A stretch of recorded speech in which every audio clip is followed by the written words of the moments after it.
Hey, it's Dr. J. Today we're going to do the second part of the double and half angle formulas. In particular, we're going to focus on the half angle formulas today.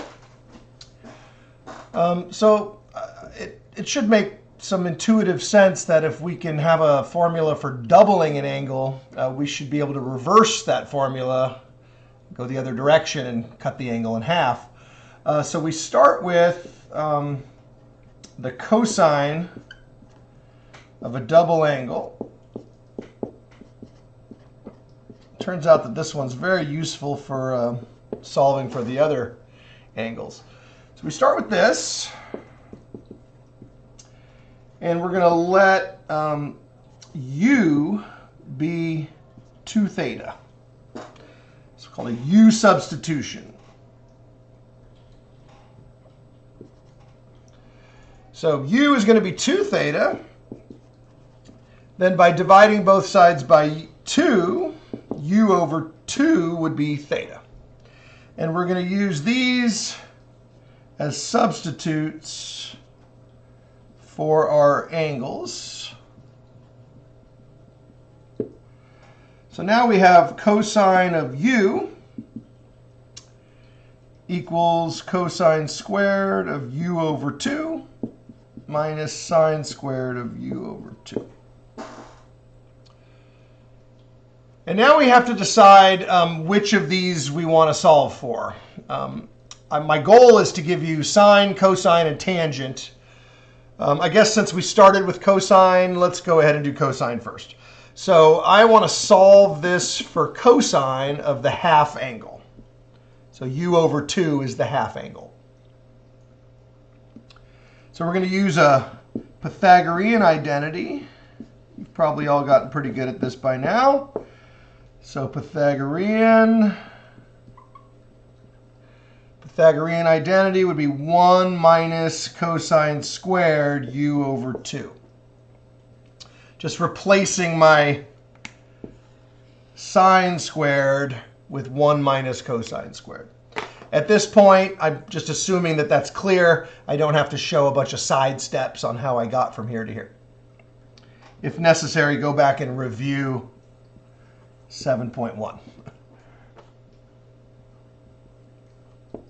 It's a little rusty on that. Be very careful with the parentheses here, because we're going to distribute the parentheses.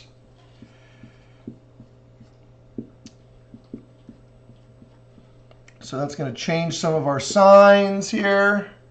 That 1's going to become negative, and the cosine squared will become positive. Then we can combine our cosines. Remember, we still have our left-hand side over here, which is just cosine of u. And our goal is to solve for the half angle. That's our goal. Solve for cosine u over 2.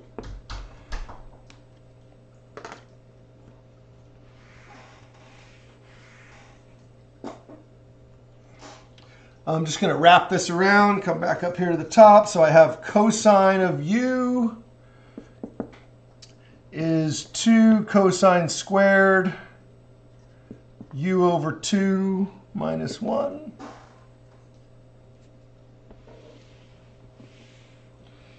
It's all downhill from here. All you have to do is move everything over to the other side. Here's a neat trick, especially with my limited amount of board space. I kind of wish I would have done that a second ago. Just write it backwards so that the whole right side becomes the left side and the left side becomes the right side. And you'll see that when I solve this, it'll come out a lot nicer. So we're going to do plus 1, plus 1.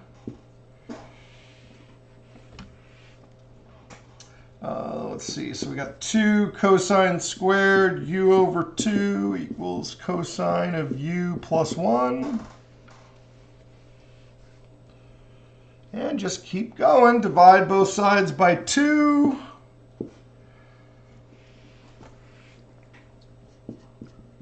So So now we have cosine squared u over 2 is cosine u plus 1 all over 2. And now we're going to take the square root of both sides. Don't forget the plus or minus. And there is your half angle formula for cosine.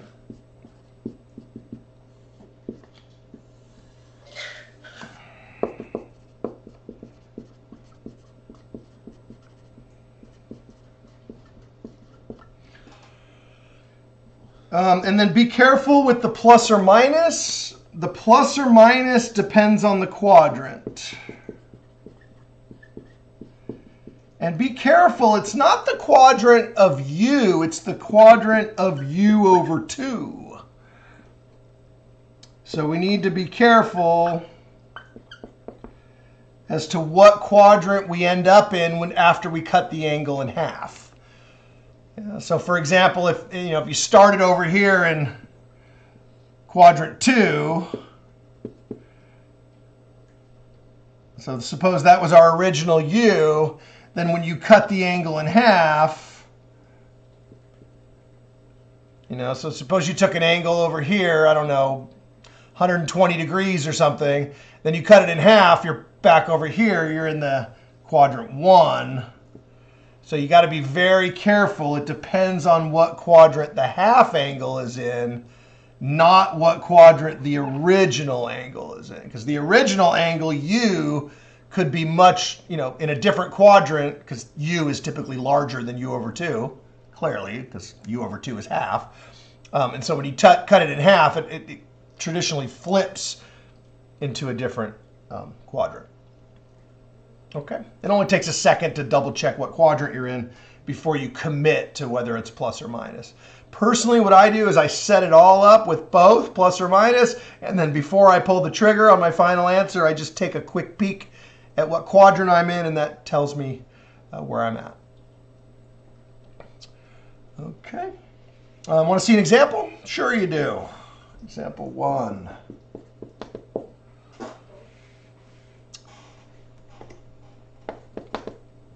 Now, we already have formulas for double angles, and we also have formulas for adding and subtracting angles, but now we can just easily divide an angle by 2, so find cosine of 15 degrees using this formula. So 15 degrees is u over 2. And so that means u is 30 degrees. You don't need to write all that down. You could have just done that all in your head. So this is our u over 2, and we're going to use u as 30 degrees because we know what 30 degrees is. So plus or minus the square root of cosine of 30 plus 1. You could actually just write 30. I don't want it to accidentally look like 300, especially with my pen. Sometimes my degree symbol might look like a 0. So I'm going to set it all up, and then when I'm done, I'll decide what quadrant I'm in. I don't think we're going to have a hard time deciding on this one.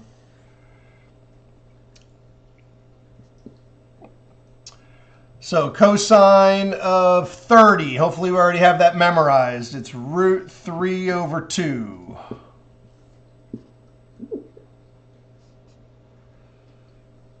Yeah. You should know that. That's a special angle.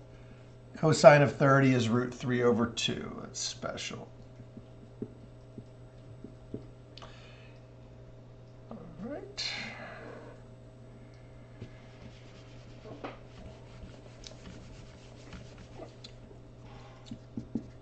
So since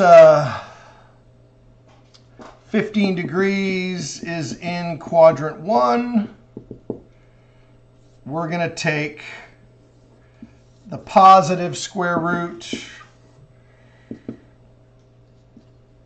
We don't need the negative square root. So it's going to be radical 3 over 2 plus 1 times a half.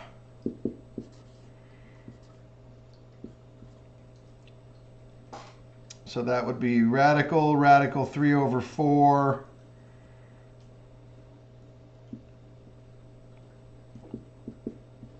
plus 1/2, or the square root of 3 plus 2 all over 2. You see, I can make this a common denominator of 4.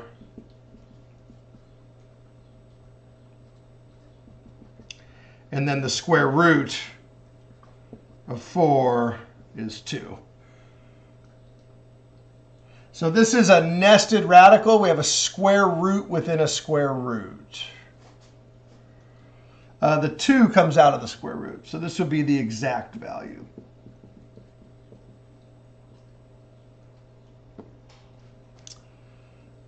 It's not so easy to simplify this when you have a square root within a square root. So you can just leave it like that, or you could do an approximation. Just a real quick approximation. What do we got? Work from the inside out. So square root of 3, and then plus 2. And then we'll square root that, and then we'll divide it by 2. And so you're going to get 0.9659. Only give me the decimal if instructed to, of course.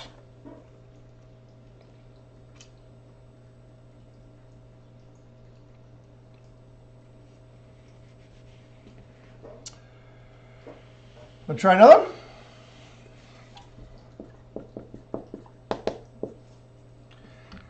Well, let's do sine.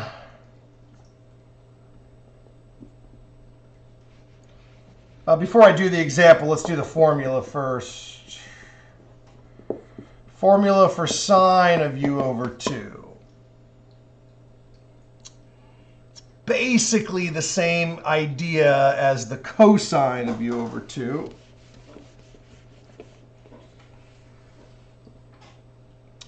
So the formula for sine, we're going to use the cosine formula.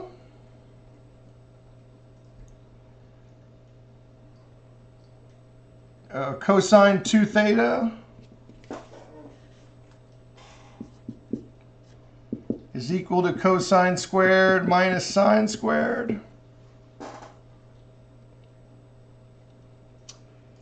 And we're going to do exactly the same thing.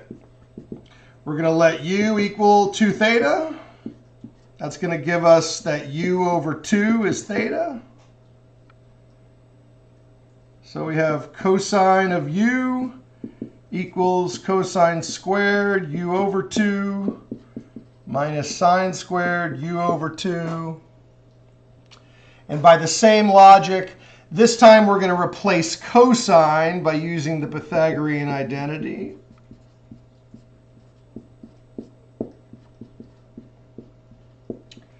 You can probably see where this is going.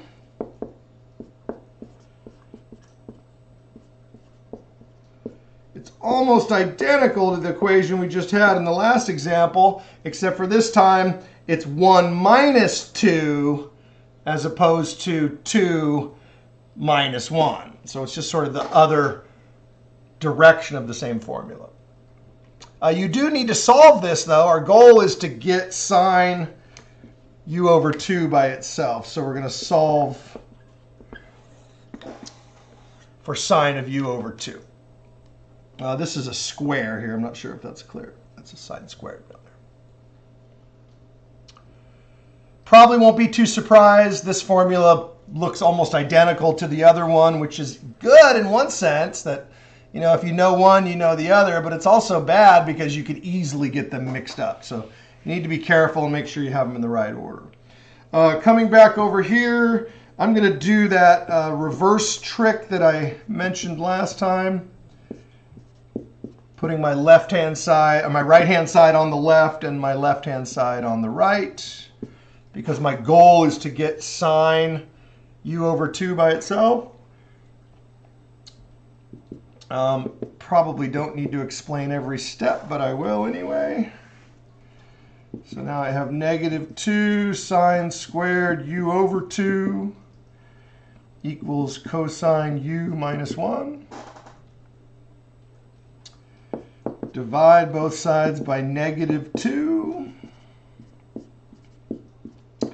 Now here's a trick that we did not do in the last example. When I divide by a negative, I'm going to reverse the order and change the 2 into a positive.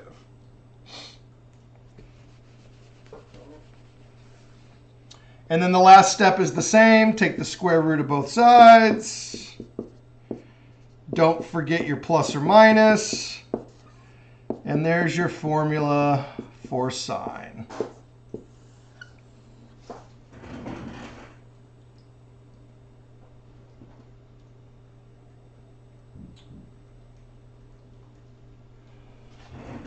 All right.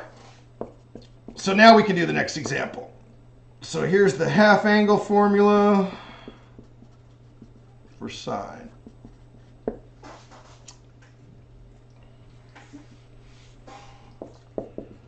Example 2. What is sine of 19 pi over 12?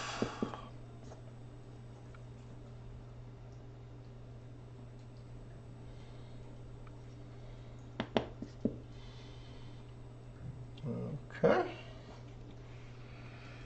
Before you jump right in and use the formula, you should do a little rough calculation. This is half of u. You can probably do this in your head, but I just want to make sure I show the logic here so you see what I'm thinking. So we're actually going to use 19 pi over 6.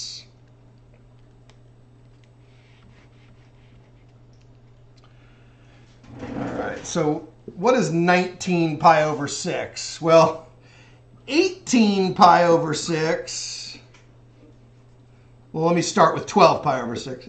12 pi over 6 is the same as 2 pi. Yeah, so that's right here on the we call the x-axis. Yeah. Although if you're using x, again, that's not the x-axis, but it's what we used to call the x-axis. So this is the 0.10, yeah, 2 pi. So that's 12 pi over 6. That means you go over here, this would be 18 pi over 6. Let me put that up here where you can see it. 18 pi over 6 would be over here. Yeah. So 19 pi over 6. 19 pi over 6 would be in quadrant 3.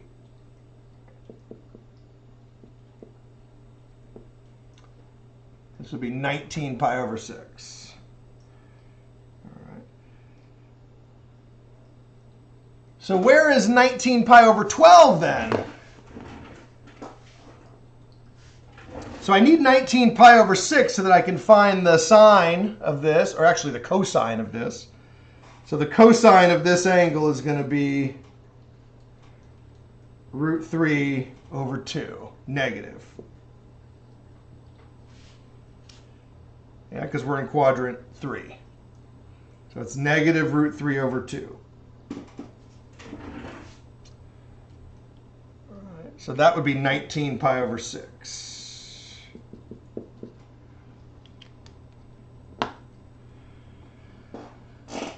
If you don't like thinking in terms of radians, you can think in terms of degrees. So 19 pi over 6. Sometimes I find it easier to think in terms of degrees. You just multiply by 180 over pi. And you get 19 times 30 degrees. Might be easier to think about that for a while. 570 degrees. Yeah. So that means 19 pi over 12 is 285 degrees. 285 degrees is down here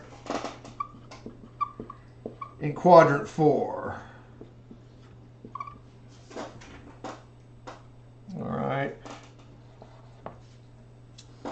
570 degrees is in quadrant 3.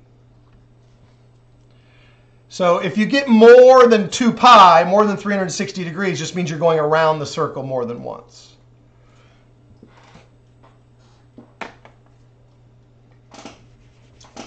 Okay. So now let's go ahead and set up our equation, and then we'll look down here and do a double check to decide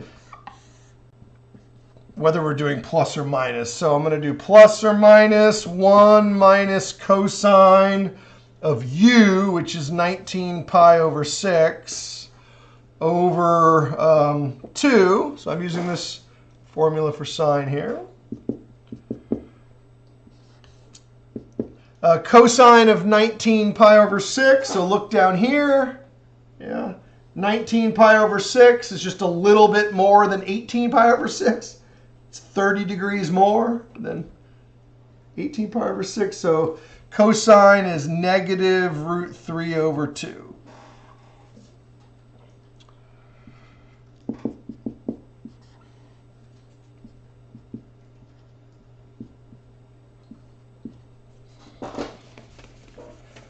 All right, and then since we're in quadrant 4, and this is sine,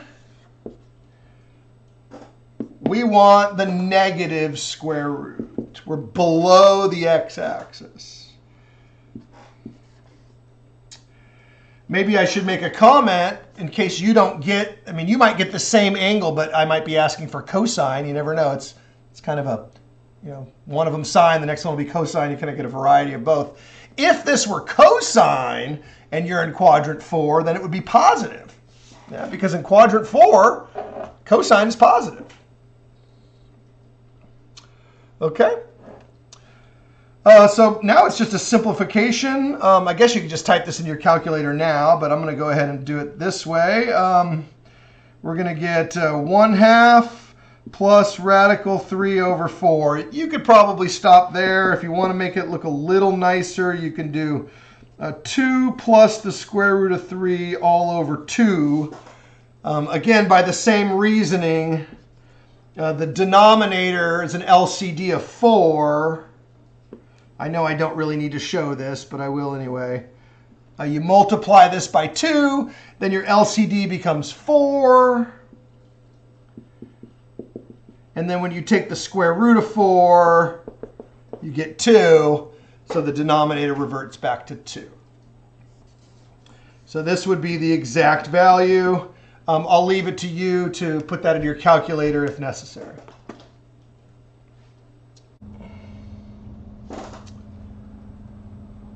Okay, next we're going to do the tangent of the half-angle formula.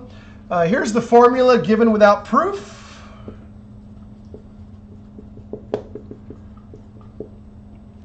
In the interest of time, it takes about 30 minutes for me to prove this formula is true. And I really need to get going on the material, and I don't want to give you a 30-minute lecture on one formula. So go ahead and just write that formula down, and you've got your tangent half-angle formula for free. Okay. Let's go ahead and use it just to see how it works. Let's find the tangent of pi over 8. Just a quick little bit of mental math. Look over here, pi over 8, that's your half angle. So mental math, you're going to multiply both sides by 2. And you probably already knew this. U is equal to pi over 4. All right, so this is what we're going to be actually evaluating. So it's 1 minus cosine pi over 4 over sine of pi over 4. You know the special angle for pi over 4, 45 degrees. That would be root 2, and 2. Yeah. Some people memorize it as 1 and root 2. That's the same formula. I'm going to go ahead and use this version of it, because you automatically get your radicals in the nice form. If you use the other version of the special triangle, the one that has a 1 and a 1, and then the root 2 is the hypotenuse, you end up having to do extra work over here. We're going to reciprocate. In other words, multiply by the reciprocal. That's going to give us 2 over root 2 minus 1. And then we're going to find a common denominator. So the common denominator is going to be root 2.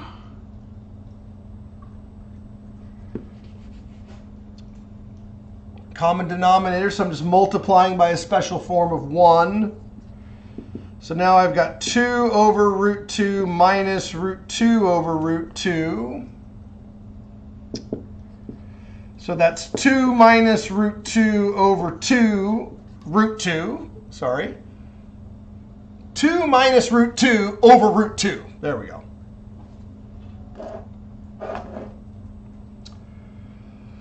You're basically done here. If you really want to stop, you could stop here. Or you can keep going. I like to do one more step. It just makes your final answer look nice.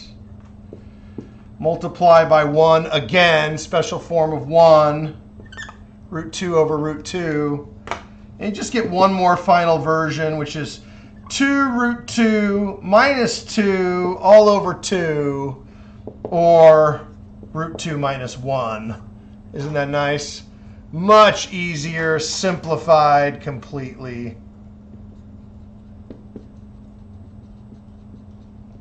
Root 2 minus 1. You see, look, all of these 2's are going to cancel. And you're just going to get root 2 minus 1. Now, on your homework, I have a suspicion that if you would have stopped early, typed it in this way, it probably would have still marked it correct. Because these are the same thing. In fact, if you put these into a calculator, shoot, you could have stopped way back here if you really wanted to type all those fractions and such. To be honest with you, at this point in the semester, there's 2 weeks left. I just want you to get the right answer, okay? I'm not going to be too picky about anything else. All right, so we've got our 3 formulas: sine, cosine, and tangent. Tangent has an alternate form using an identity from section 7.1. I don't know if you remember this one. You could do the reciprocal and change the sign. So there's another version of this. So you do have 2 choices for the half angle identity or half angle formula. These are technically identities, although we don't prove them, or we could prove them, but I'm not going to ask you to prove any of these. I'm just going to expect that you know them. But by similar methods, you could prove these identities. So you could prove that this was the same as this. These are equivalent. That's an identity. Okay. All right. I guess we'll just do some more abstract examples, maybe examples where we don't exactly know what the angle is, and then we'll pick a formula based on the problem at hand. So let's see what's next. Example 4.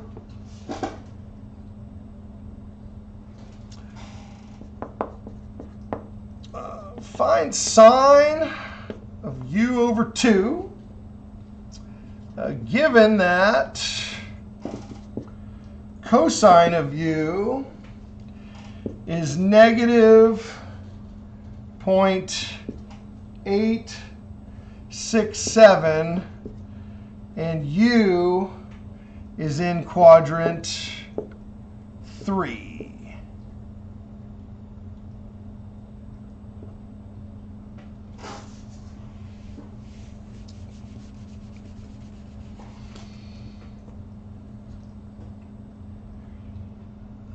Okay. Well, this is pretty straightforward. Remember, the formula for sine of a half angle involves cosine. So the formula is going to be pretty straightforward.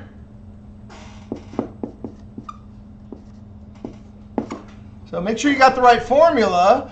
The main decision you're going to have to make is whether it's going to be plus or minus. So what do we have? We have cosine of u is negative 0.867. So be careful with your signs.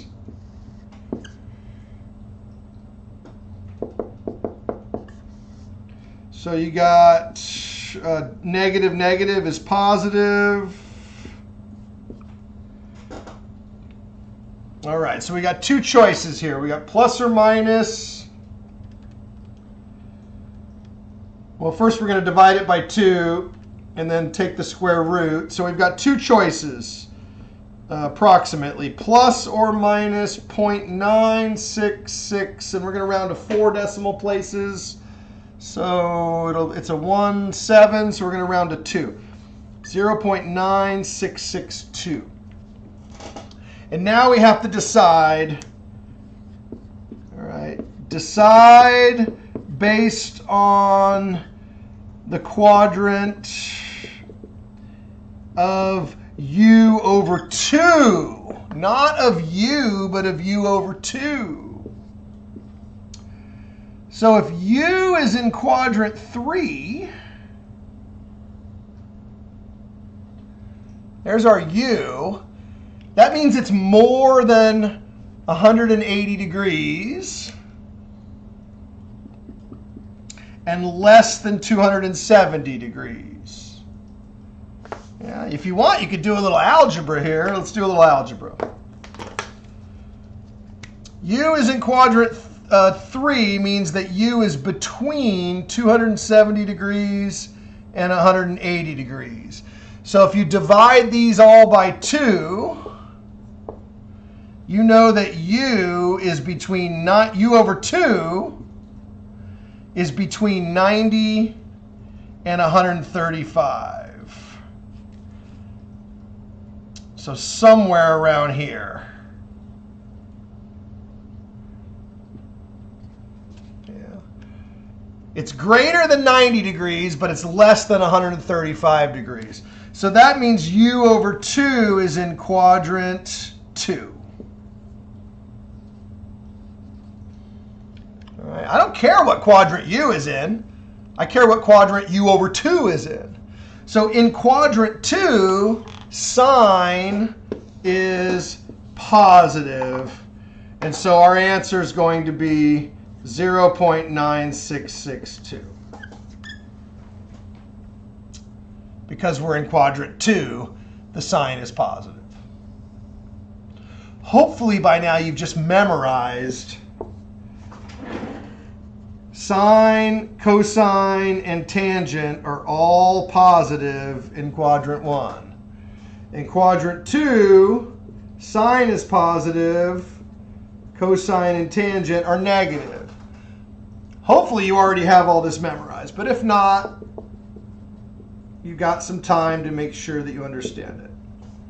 So hopefully you will memorize, especially before you get to calculus, because you might not have the advantage of notes in your calculus class.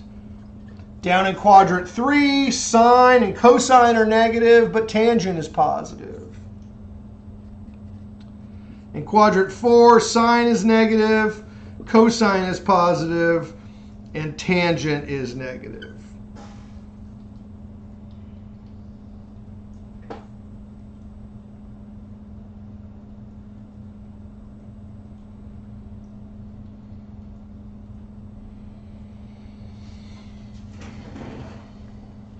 Okay. Let's try another one. Example 5.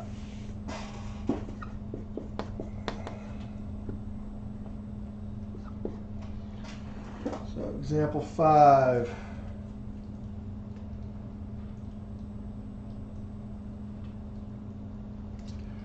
Find tangent u over 2 if sine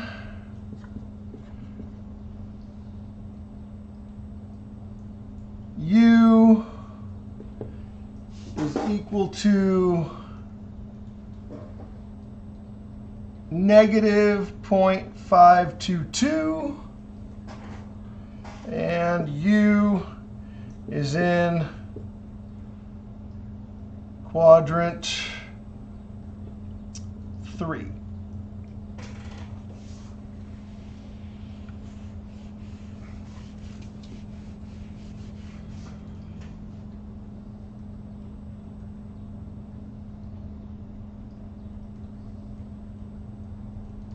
Okay. So we got tangent. U is in quadrant 3. So that tells us that we're down here. Sine and cosine should both be negative. Yeah. So I need to figure out what is cosine of u so that I can use the tangent formula. Tan u over 2 is 1 minus cosine over sine. I need to figure out what cosine is. Now, what's really cool about the tangent formula is it doesn't have the plus or minus. It will come out to be the right sign if you use the correct cosine and sine. So you only have to think about what quadrant you're in as it relates to sine and cosine. A tangent resolves itself. It becomes the right, plus or minus sign based on whether or not you've done the previous work correctly. Remember that cosine squared is 1 minus sine squared. So cosine is plus or minus the square root of 1 minus sine squared. And we already know sine. So cosine of u is going to be negative because we're in quadrant 3. Yeah, so quadrant 3 is negative.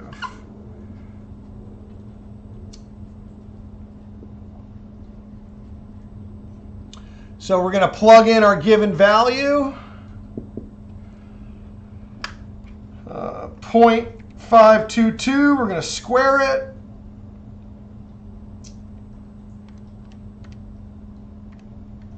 One minus that.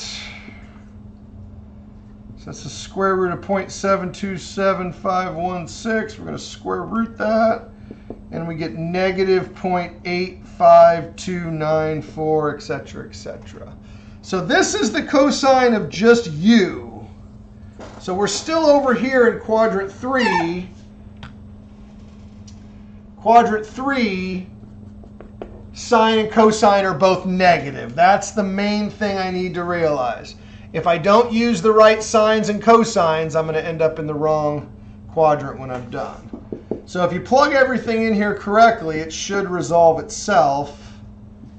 You just have to supervise it to make sure it behaves. When I'm done, I'll round my final answer to 4 decimal places. So I've got a 1 plus, this is going to be plus, 0.85294. Okay, and then I'm going to divide that by negative 0.522. Negative 3.5497.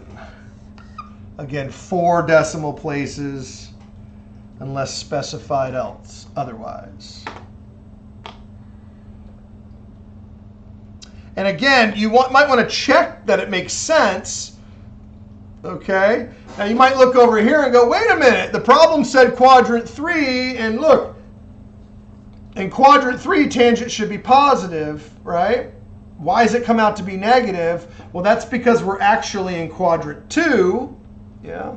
Because if u is in quadrant 3, well, then u over 2 is in quadrant 2. Half of u. If you start in quadrant 3 and then you cut it in half, it ends up in quadrant 2. We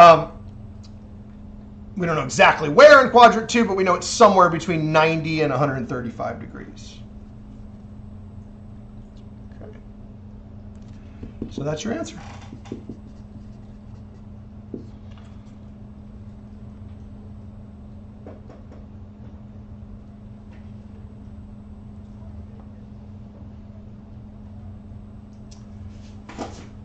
Okay, well, moving right along.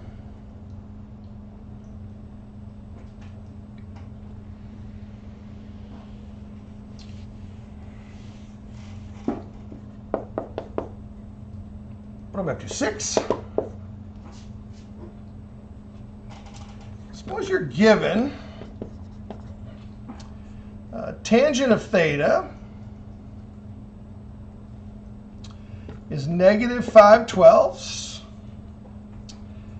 where theta is between 3 pi over 2 and 2 pi. Find cosine 2 theta. Sorry, not 2 theta. We did that last time. Half theta.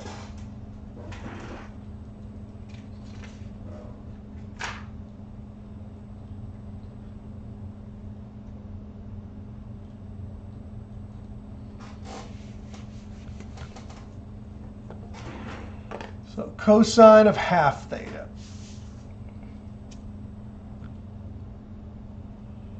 All right, we got a little bit of work to do here now. Okay. I switched to thetas instead of u's. It really doesn't matter. We are between 3 pi over 2 and 2 pi, so that's quadrant 4. Yeah, so we're somewhere over here. That's our theta. If you divide all of these by 2, divide all of these by 2, you're going to get that theta over 2 is somewhere between 3 pi over 4 and pi. So theta over 2 is somewhere in here. Yeah, somewhere in here. Yeah, because here's pi, and here's 3 pi over 4. Although I didn't really draw it very well. 3 pi over 4 would be exactly 45 degrees. We don't have to be very precise as long as we're in the right quadrant. So 3 pi over 4 is, 100 and, what's that, 135 degrees or something? Yeah. And then pi. So I know that I'm in quadrant 2. So keep that in mind when we do our final answer. Okay. Now let's go back over here to my theta.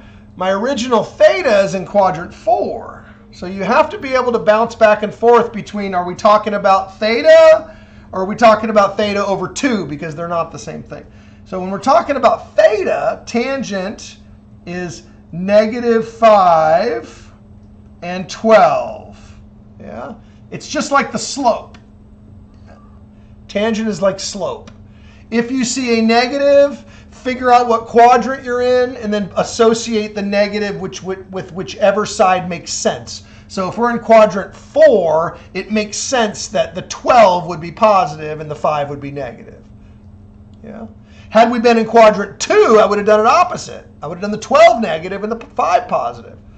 Right? You might not think it matters, but those little things of where you put the negative really end up making a whole lot of difference. All right? Use the Pythagorean theorem and figure out what the missing side is of this triangle. Okay, just a little bit of scratch work here. So you're going to get 12 squared plus negative 5 squared equals c squared. So you're going to get 144 plus 25. Oh, that's nice. You get exactly 13. Yeah. Square root of 169 is exactly 13. Nice. Okay. So what's our formula for cosine? Cosine theta over 2 is plus or minus the square root. Is it 1 minus or 1 plus? It's 1 plus, yeah? The sine is 1 minus and the cosine is 1 plus. I always get those backwards. So you have to check. Or you could do what I always say in class, memorize one of them and then you get the other one for free. I hate to say I never took my own advice on that. I always get them backwards, so I always have to check. All right, we know what's cosine of theta. Cosine of theta is 12 over 13. Yeah. Use the original theta to find the cosine. 12 over 13. That's your cosine. And then now, depending on what quadrant you're in, since we're in quadrant 2, we're going to go with minus. Yeah, it's cosine, and we are in quadrant 2. You see where we're at in quadrant 2 here? Or maybe I should write it here. I'm just running out of room. Q2.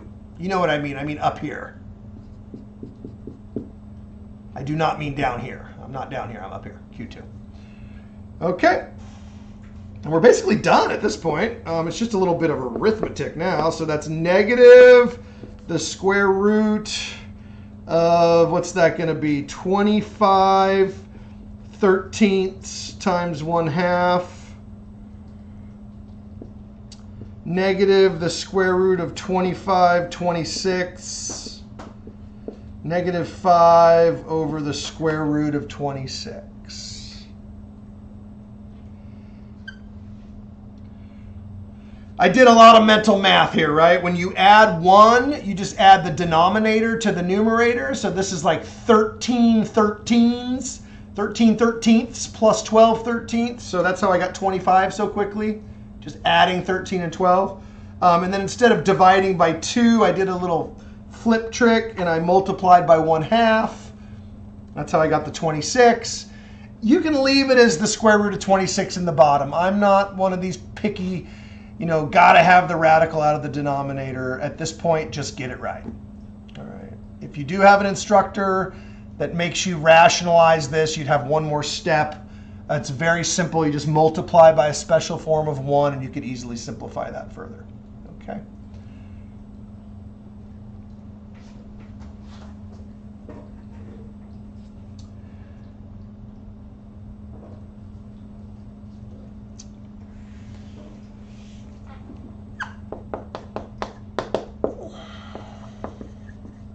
Suppose you're given something weird like the secant.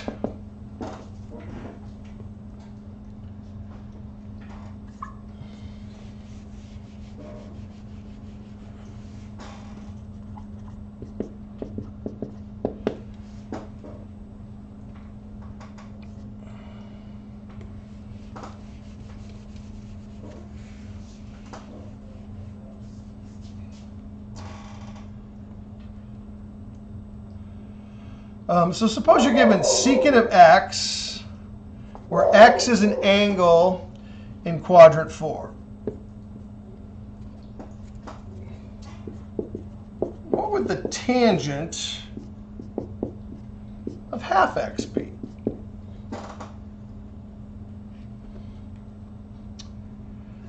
Remember, we don't typically memorize formulas for secant, cosecant, and things like that. We use the reciprocal. So I'm not going to make a special triangle using secant. I'm going to do cosine 1/6. Yeah. And I'm in quadrant 4 again. So I know that my angle looks like this. 1 and 6. Now remember, I'm using x as an angle now. It's kind of like a theta. If you want to just use theta, you certainly can. So this is where it gets a little bit confusing because x is not the x-axis. X is the angle going around counterclockwise, starting at the positive x-axis, but you can't really have two x's, so it's not going to make that big of a deal. The 1 is the horizontal component. The 6 is the hypotenuse. I just need to figure out the vertical component here. Yeah, I really don't, though. I don't actually even need it. Because remember the formula. Oh, actually, I changed my mind. I do need it. I'm talking around in circles now. The tangent formula uses both the cosine and the sine. So I need to know what the vertical component of this triangle is. Should be relatively simple. Let's see, let's call it a. So I have a squared plus 1 squared equals 6 squared. So a squared is 35. So this is going to be negative the square root of 35. Be careful with your plus and minus signs. If a squared is 35, then when I take the square root, I have two possibilities, so I have to look at what quadrant I'm in. So this will be 1 minus 1/6, because I know the cosine is 1/6, divided by the sine, which is negative radical 35 over 6. Here's a little trick I haven't used since arithmetic. Multiply everybody by 6. That's one of those old arithmetic tricks. If you notice that everybody has the same denominator, you can multiply everybody by that, and that makes your life a little bit easier. You get 6 minus 1 over negative radical 35. So you get 5 over negative radical 35. I would probably just put my answer as negative and then 5 over radical 35. I don't really care where you put the negative. You could put the negative on top, you could put the negative down in the bottom, or you could put it out in front. Really doesn't matter.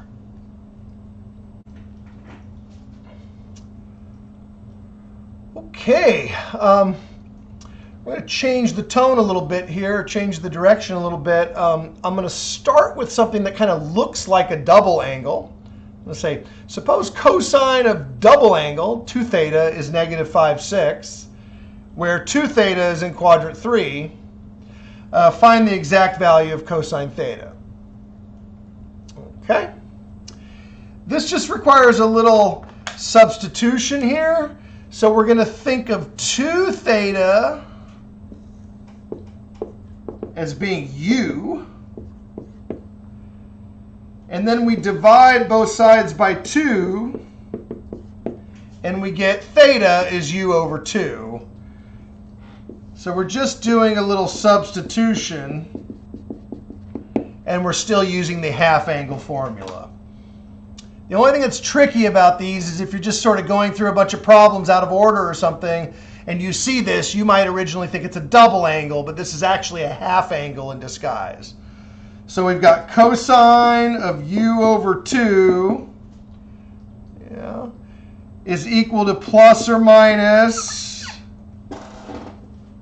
1 plus cosine u all over 2. And then remember, u is actually 2 theta. So this is cosine of u. I don't really need the parentheses anymore. Get rid of the parentheses. So you're basically done if you read it correctly. So you got 1 plus negative 5/6 divided by 2. This one just gave you all the ingredients. You didn't even have to solve for anything. You just plug it in and go. You do have to decide whether it's going to come out plus or minus or not. What would that be? 1 minus 5, 6 divided by 2. I know it's hard to read. Let me draw that a little bit larger. So I've got plus or minus the square root of 6, 6 minus 5, 6 over 2. So that's plus or minus the square root of 1/6 over 2, which is 1/12. So it's plus or minus 1 over the square root of 12. How do you decide? Well, you have to decide based on where is the theta. Yeah.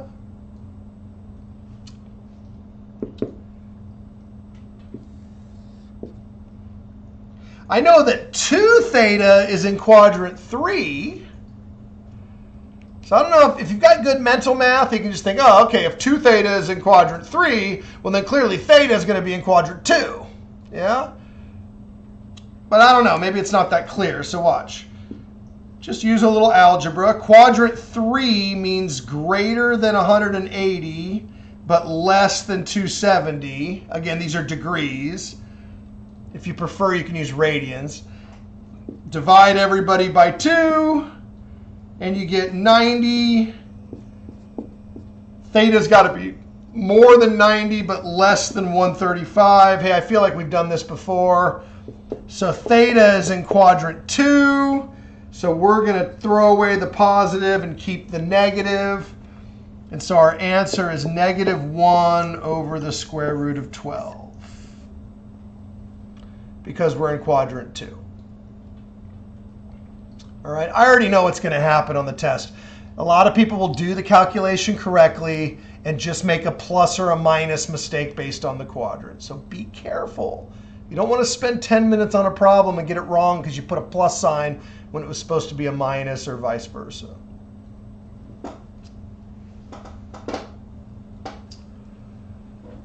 Okay.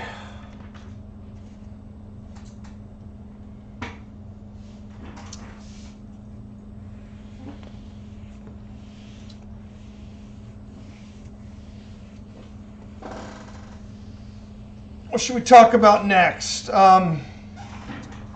We got quite a few things left to talk about. We need to talk about lowering powers.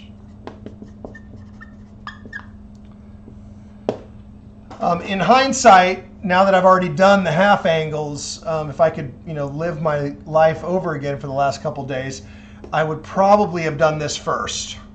Okay. In calculus, you will find that some problems, namely integrals, and if you've already taken a little bit of introductory calculus, you might remember the integral symbol kind of looks like this, are very difficult with exponents, especially with trig. I mean, not every problem is going to be difficult if it has exponents, but if you have trig and exponents together, it becomes very, very difficult. So if you wanted to do something like, I don't know, cosine to the 4th power or something like that. Turns out to be a real chore. Yeah.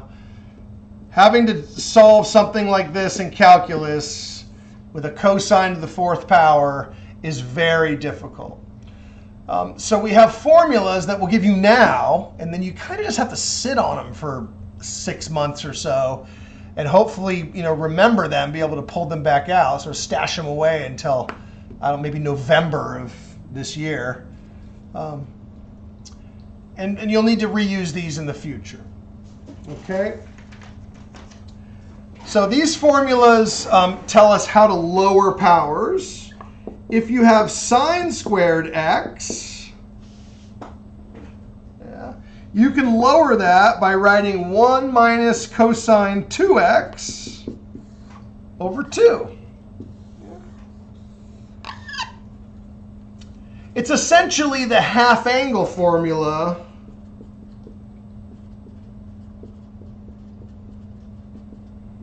without the square root. So if you remove the radical from the half angle formula, remember the half angle formula had the radical on it.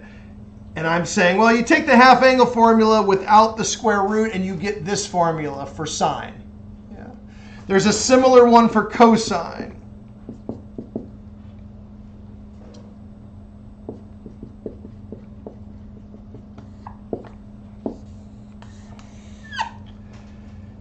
And so if you get a formula that involves, a cosine to the 4th power, and you want to reduce it down, you can use this formula, or a combination of these formulas, to lower the powers. So let's call that example 9. Use the lowering powers formula.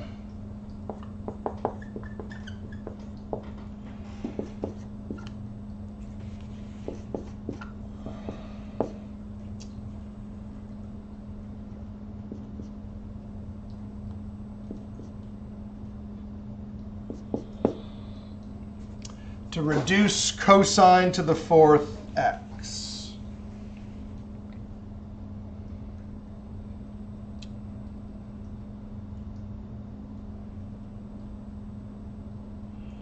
All right. Well, the first thing you can do is write this as cosine squared squared. That's cosine of the 4th, cosine squared squared. Now you can use this lowering powers formula to reduce the inside.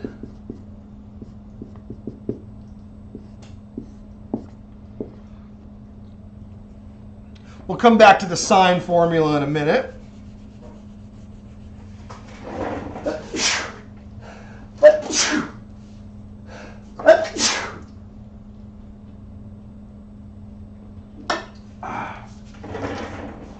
Excuse me. Now here's where it gets weird. Now you actually have to multiply this thing out. So I'm going to need a lot more room here. The denominator is easy. The denominator is just going to be 4. You're just squaring the denominator. The top, you're going to have to be a little bit more clever about it.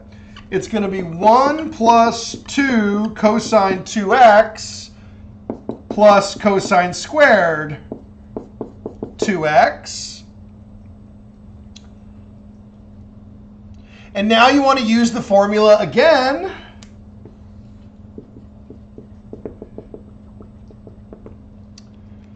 So now you've got 1 plus 2 cosine 2x. Again, this is all going to be over 4.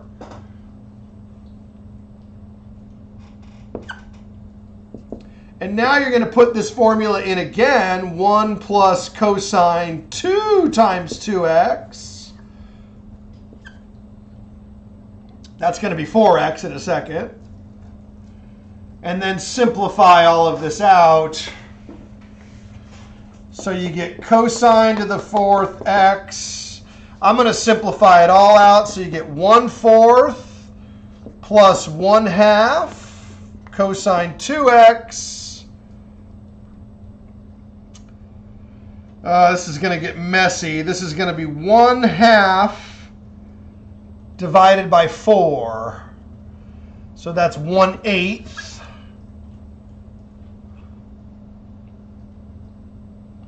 Plus 1/8 cosine 4x. Typically, we combine these guys together. So that'll be 3/8 plus 1/2 cosine 2x plus 1/8 cosine 4x. And that's your final answer. Now, it's kind of difficult for me to motivate why you would want to do this. I mean, to the average spectator, look at the original problem. The original problem looked very simple. So why would you want to trade in something that looks really simple for something that looks as complicated as this? Right now, to the untrained eye, it looks like my answer is more complicated than what I started with. But once you get into calculus, if you can hang on to this for 6 or 8 months or so until you need it, I don't know how long it's going to be until you get to this, but believe me, when you get to calculus and you actually have to solve a calculus problem, you would much rather have this more complicated version. The thing that looks more complicated is actually easier than the thing that looks simple. And that's a tough pill to swallow at this point, but trust me. Okay. Want to try another one? Yeah?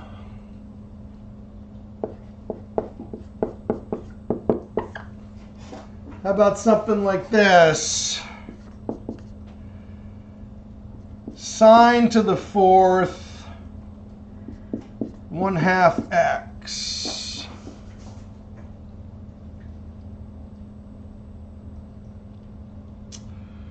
All right, so the first thing to do is to write it as sine squared. I would just write it as x over 2. It's easier than 1/2 x. And then raise that all to the 2nd power. You're going to need a lot more room. So the lowering powers formula for sine, maybe I'll put it over here to remind you.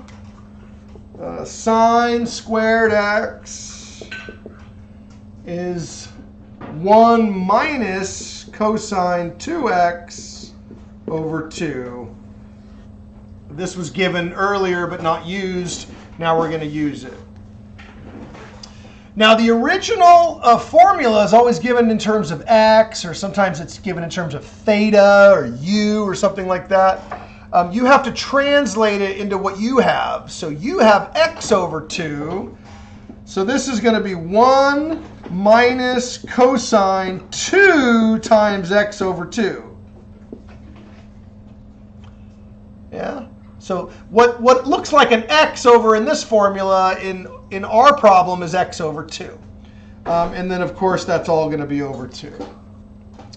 So these 2's are going to cancel. You're going to have 1 minus cosine x over 2 squared. And you're going to need some more room. So that's going to be 1 minus 2 cosine x plus cosine squared x all over 4. Yeah, you're squaring the denominator. Becomes 4. So that's going to be 1/4 minus 1/2 cosine x plus, and now the cosine squared. The formula is 1 plus cos 2x all over 2. Yeah. So now you're switching from the sine formula to the cosine formula. So to lower the power of cosine, you use 1 plus cosine 2x over 2. By the way, I'm about to erase the problem, so maybe I'll put it up here for posterity's sake so we know what we're doing. So this is sine to the 4th power of 1/2 x. Just so that we remember what our problem was, because I'm about to erase it. So now I've got 1/4 minus 1/2 cosine x. Be careful here with fractions. That's going to be 1/8 plus 1/8 cosine 2x. Typically combine the 4th and the 8th. Becomes 3/8.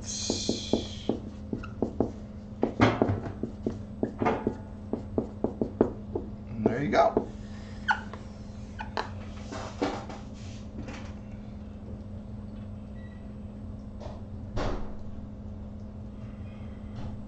Okay. I'm going to go ahead and get this posted on YouTube, and we'll check back with you tomorrow. Dr. Jordan, signing out.